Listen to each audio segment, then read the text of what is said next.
안녕하세요. 4차시 수학과제 탐구의 실행, 그 첫 번째, 문헌 연구를 시작하겠습니다. 먼저 저번 시간에 배운 내용을 잠깐 복습해 볼까요? 저번 시간에 수학과제 탐구 방법과 수학과제 탐구 절차에 대해 학습했어요. 수학과제를 탐구하는 방법은 무엇이 있었죠?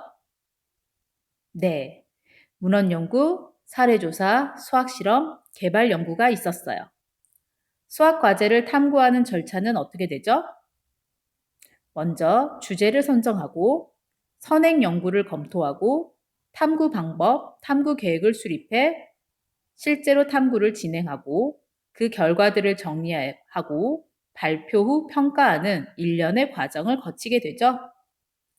오늘은 이 중에서 문헌 연구에 대해서 자세히 살펴볼게요.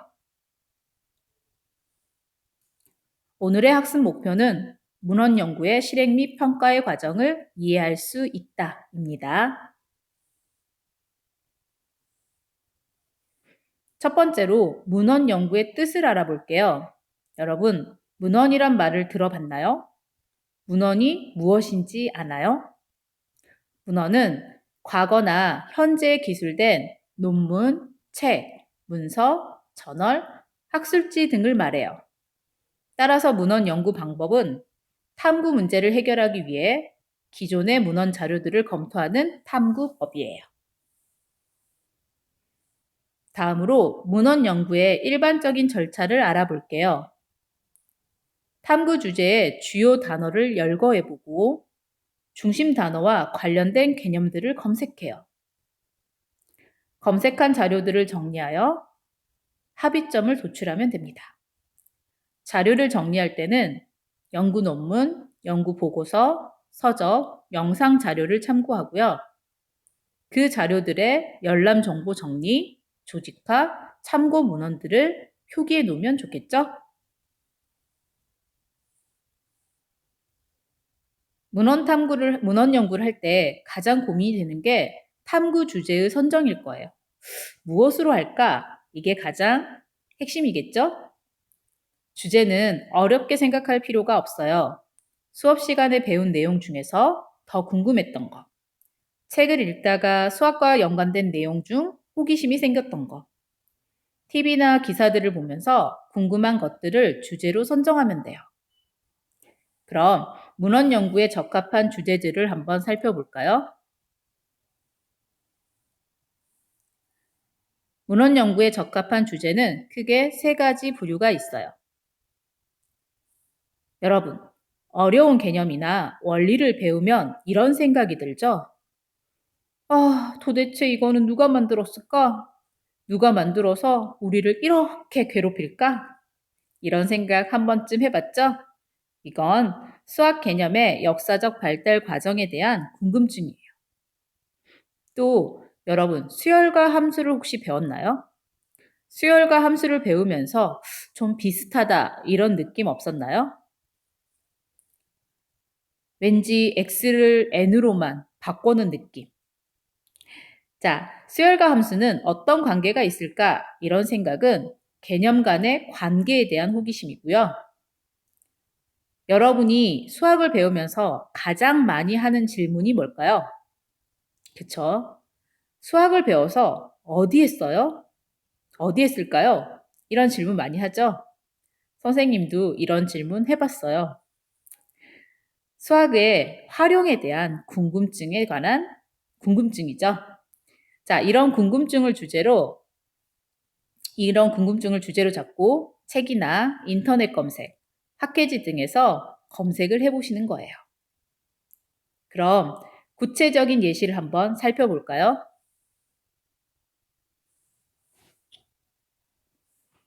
주제 선정의 첫 번째 예시는 교과서의 읽기 자료를 보고 생긴 궁금증을 주제로 잡은 거예요.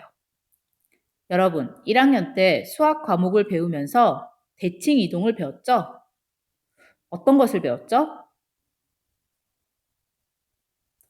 X축 대칭, Y축 대칭, Y는 X 대칭과 같은 선 대칭을 배웠죠? 그리고 원점 대칭과 같은 점 대칭도 배웠어요.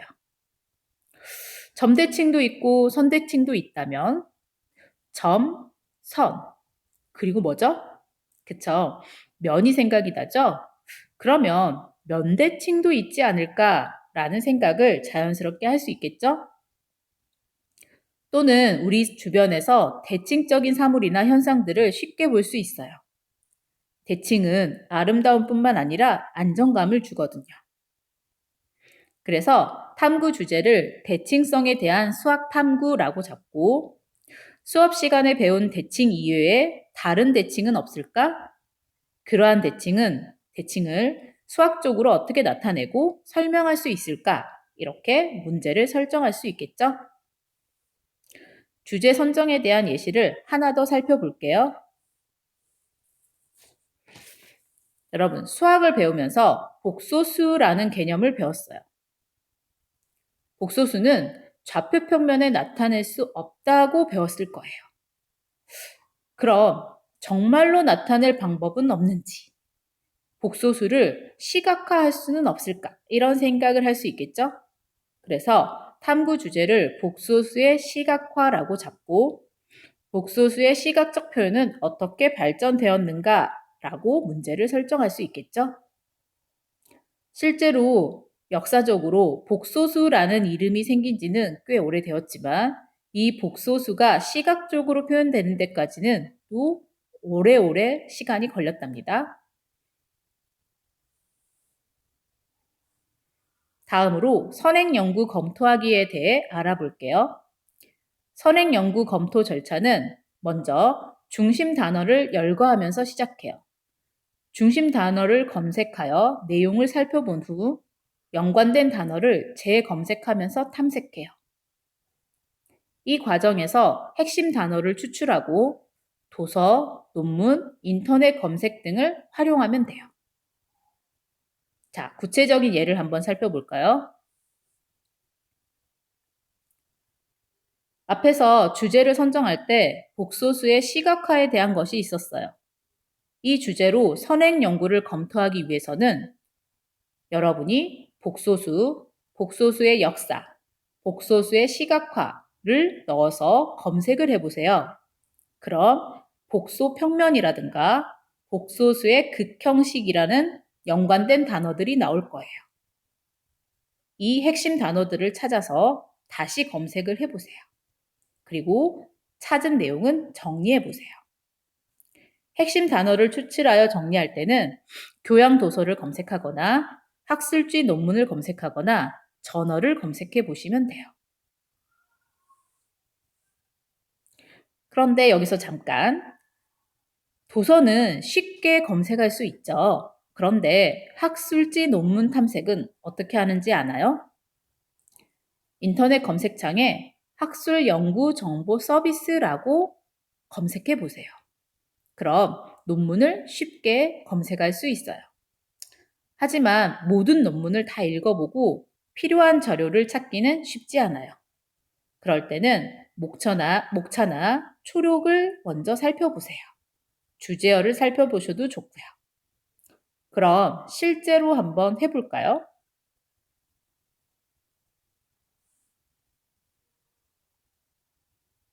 자, 인터넷 검색창에 학술 연구 정보 서비스라고 검색해 볼게요. 사이트를 찾아서 들어가 보시면요. 이런 화면이 나타날 거예요. 그러면 검색에다가 복소수라고 쳐볼게요. 선생님은 이미 검색을 한번 해봤어요.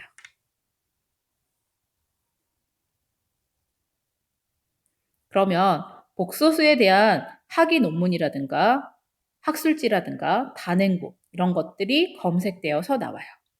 그럼 아래로 쭉 내려보시면 다양한 제목의 논문들이 보일 거예요.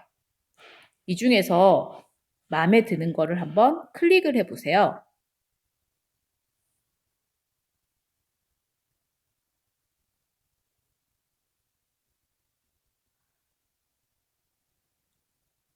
선생님은 고등학교에서 순서상을 이용한 복소수 지도에 관한 연구를 한번 클릭해 볼게요. 옆에 보시면 원문 보기라고 있어요. 이 원문 보기를 클릭하면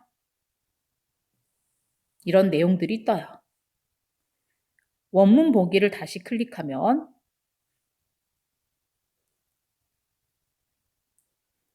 선생님은 탭에서 하는 거기 때문에 다운로드라고 뜨지만 PC에서 검색하시면 바로 보여요. 자, 다운로드 해볼게요.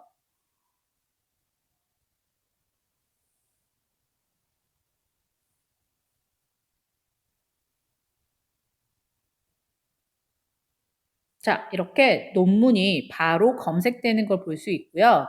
아래로 내려보시면 논문들이 어떻게 쓰여 있는지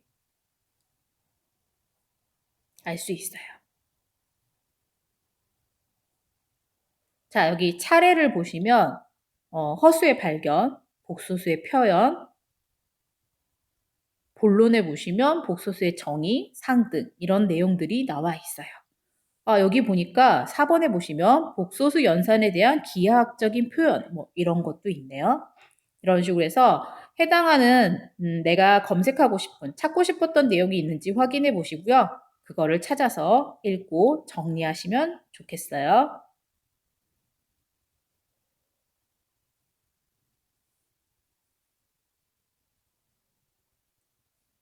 그럼 논문 검색 하실 수 있겠죠? 다음은 탐구 방법 선정 및 탐구 계획 수립, 탐구 수행하기에 대해서 알아볼게요. 문헌 연구는 곧 탐구 방법이기에 선행 연구 검토를 통해 알게 된 내용을 정리하고 해석하며 탐구 주제와 관련하여 합의점을 도출하면 돼요.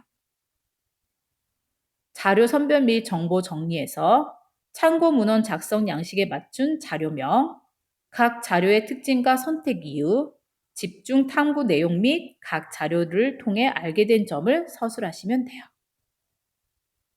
이때 문헌 연구를 통해 알게 된 사실을 어떻게 정리하고 해석할지를 판단하고 그 결과를 어떤 형태의 산출물로 나타낼지 미리 고려해 두면 좋아요.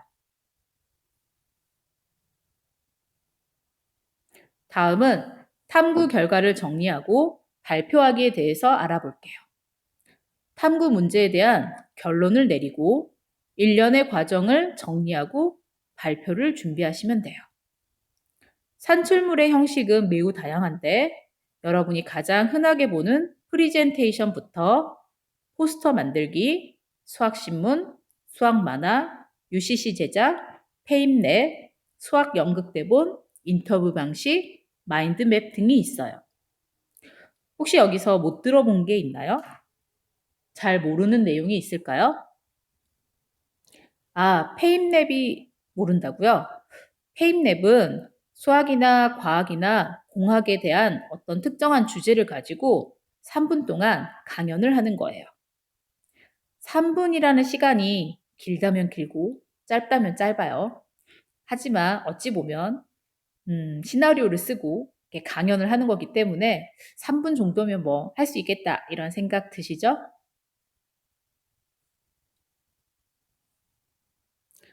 마지막으로 반성 및 평가하기예요.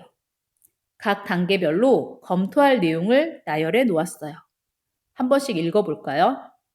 첫 번째, 주제 선정에서는 모둠이 정한 탐구 주제가 기존의 문헌을 바탕으로 이루어졌는지, 탐구 문제 설정이 잘 이루어졌는지 반성해 보시면 돼요. 선행 연구 검토에서는 문헌의 출처가 정확했는지, 문헌에 대한 정보를 신뢰할 수 있는지, 탐구 주제와 관련된 폭넓은 문헌의 검토가 이루어졌는지 평가해 보시면 되고요. 탐구 수행에서는 찾은 자료에 대하여 적절한 정보가 선별되었는지, 정보를 인용할 때 인용 방법을 잘 준수하였는지, 탐구 문제에 대한 결론이 기존 연구와는 어떤 차이점을 갖고 있는지, 결론이 논리적이고 유기적으로 잘 종합되었는지, 결론에서 발전적인 재현이 이루어졌는지를 평가해 보시면 돼요. 마지막으로 결과 정리 및 발표에서는 문헌 연구에 대한 일련의 과정이 한눈에 보기 쉽게 잘 정리되었는지, 독창적이고 창의적인 산출물의 형식을 제안하였는지를 반성하고 평가하시면 됩니다. 자, 오늘은 문헌 연구에 대해서 공부했어요. 예시를 보여주니 문헌 연구 그렇게 어렵지 않죠? 자, 문헌 연구 첫 번째 뭐였어요? 그렇죠. 주제를 선정하는 거였죠. 자, 주제는 어떻게 선정한다고요? 고민하지 말라고 했어요. 여러분이 평소에 궁금했던 거, 수업 시간에 또는 책을 읽으면서 또는 신문 기사를 보면서 또는 검색을 하다가 이렇게 궁금했던 거를 주제로 선정하시면 돼요. 두 번째, 선행 연구 검토는 어떻게 한다고 했죠? 그렇죠. 일단은 중심 단어를 먼저 검색해 보시면 돼요.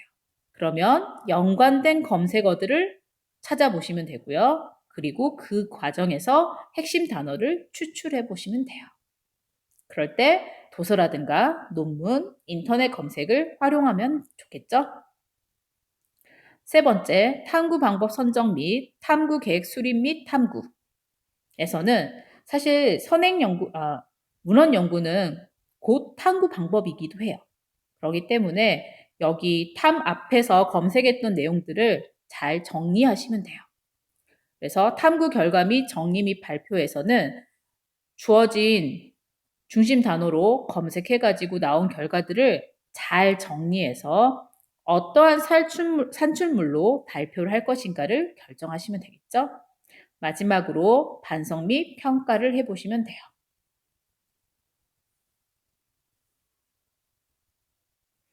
이번 시간에는 문헌 연구에 대해서 배웠죠? 다음 시간에는 사례 조사에 대해서 알아봅시다. 지금까지 수고하셨습니다.